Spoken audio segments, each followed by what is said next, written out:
scores. And you know it's a great day for hockey.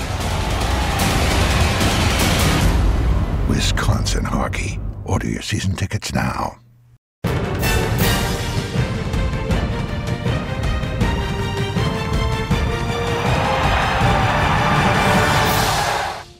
Thanks for checking out UWBadgers.com. I'm Patrick Herb with a very special guest, Paul Bunyan's axe. For the last 6 years, this axe has lived in the Wisconsin locker room in a trophy case where the guys look at it every day. That's 6 consecutive wins the Badgers have had over Minnesota, and they'll go looking for number 7 on Saturday here at Camp Randall Stadium. Head coach Bret Bielema is a perfect 4-0 against the Gophers. And we talked to him after practice to get his feelings on Saturday's matchup.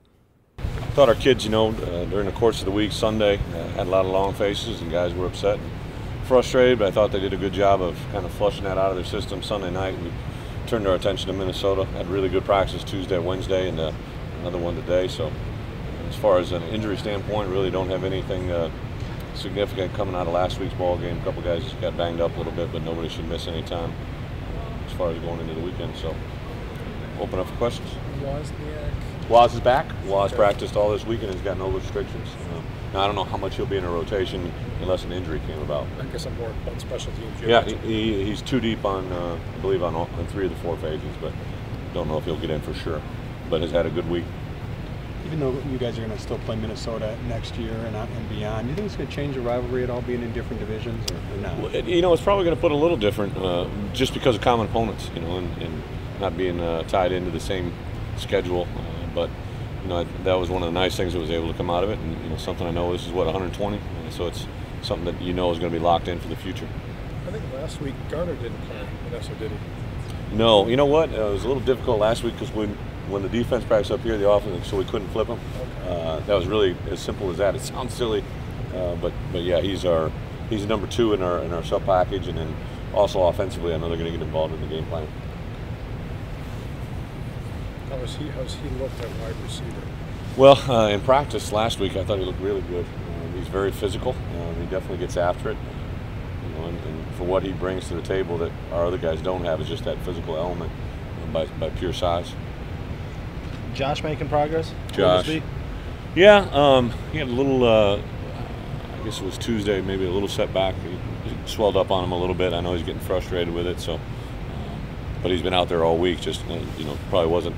He's still probably not close to 100%, maybe that 90-95. So it'll be Wagner starting? Yes. Yeah. Good. What do you want to see overall from your team this week? Well, I'd like to see us play well, and it sounds simple to say that, but I mean, play well at what we do. We've been good on third down. I'd like to convert third downs. I'd like to stop third downs. In the kicking game, I'd like to see us be consistent in our coverage units. The things that we do, we don't practice a long time, per se, like in the fall. You're allowed, like on those 2-a-day practices, you can, practice 2 hours, both, 2.5 hours each day. We keep it to 2 hours. We don't maximize our time, and I tell the kids you don't have to because we do what we do over and over and over. You just like to see it come out on the game field the way we practice it. So do you think you have not seen the best of this team? Not even close. I don't think. I thought for us to win the game last weekend, we needed to play our best game, and we didn't do it. Kind of like what I said the other day, you own your consequences. You get what you put in, and we didn't put out the right effort to get a winning outcome. On the return, is it still Henry back there? It'll be Aaron Henry. David Gilreath has been back there, both punt returns and kick returns this week, so that'll be something how we handle game day and whether or not he gets in there. He's had, I think, only 2 chances, but he's looked very confident. Do you think if you give him room that he can break one? Aaron? Yeah, I do. Minnesota's a little unique too. They haven't had anybody return a punt against them. It's been unusual, just either fielding issues or whatnot. Someone hasn't been able to, get and they may be rotating. I think both their punter and kicker, they've kind of made comments might be switching in the game Saturday.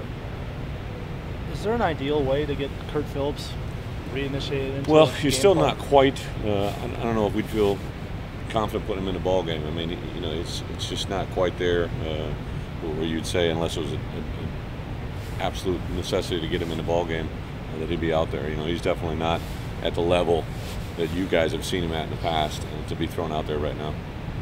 Paul said that he liked what Nick said about needing more opportunities because he said We're going to give it to you, produce. How's he looked in practice this weekend? What would you expect? You know, I have hesitation because he looked good this week, but he looked good last week. You know, and that first one last week, I think, got in his head a little bit. And you want Nick to have success, and I didn't think there was going to be anything coming out of those comments, but I also know Nick, so I think he made one of the, I don't know if it was in that which part of the week it came out, but he said, I think people would be disappointed if I didn't want the ball. And I think that's the difference I see in Nick Toon versus what I saw in the past, is he's a confident player that wants to have success, and he knows if we have success, if he has success, we have success. So. We're just 2 days away now from the 120th meeting between Wisconsin and Minnesota, the oldest rivalry in the FBS.